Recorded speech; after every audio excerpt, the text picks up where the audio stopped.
Assalamualaikum warahmatullahi wabarakatuh. Kami dari kelompok 9 ingin mempresentasikan hasil diskusi kami mengenai Islam dan globalisasi. Sebelumnya, perkenalkan terlebih dahulu dari kelompok kami. Rifda Isna Mildana NIM 3191129, Syarifatun Nadia NIM 3191136, Ratna Ifatika NIM 3191137, Nur Aisyah NIM 3191138. Materi yang pertama yaitu respon Muslim terhadap globalisasi.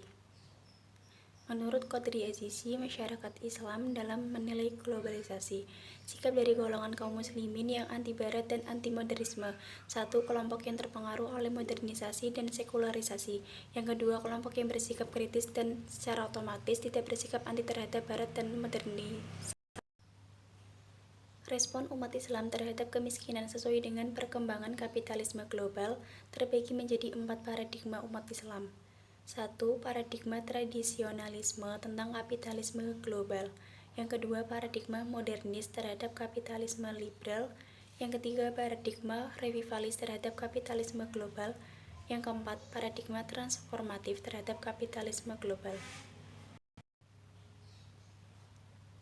Materi yang kedua yaitu modernisme dan reformisme Islam. Modernisme diartikan sebagai cara berpikir dengan peradaban barat dengan merujuk upaya mengejar ketertinggalan melalui pencarian mendasar etik kepada Islam untuk kebangkitan politik dan budaya. Reformasi biasanya diartikan sebagai pembaruan melalui pemurnian agama. Reformasi agama Islam diartikan sebagai gerakan untuk memperbaharui cara berpikir dan cara hidup umat menurut ajaran yang murni. Materi yang ketiga yaitu fundamentalisme dan radikalisme Islam.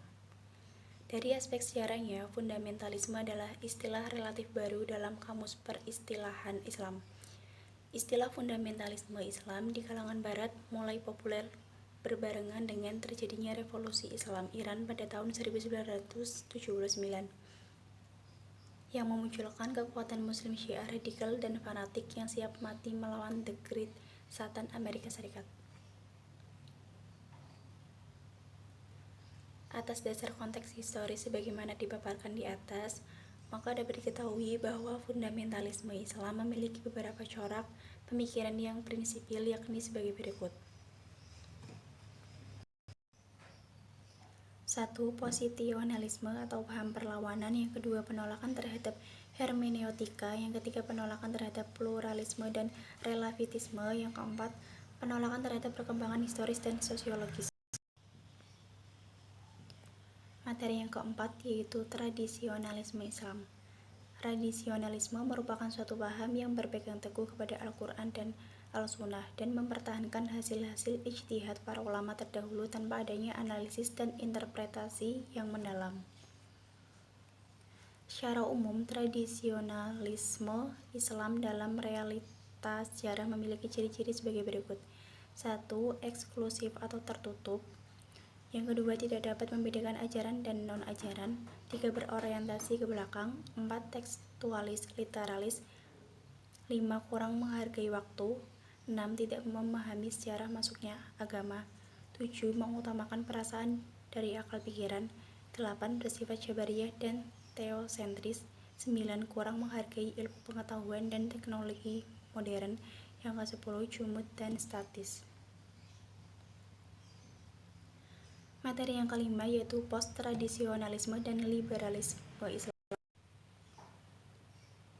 Post-tradisionalisme adalah satu aras baru pemikiran yang sedang marak di Indonesia. Label gerakan pemikiran ini sejauh yang penulis tahu sering dilekatkan pada tubuh kaum muda NU. Post-liberalisme Islam.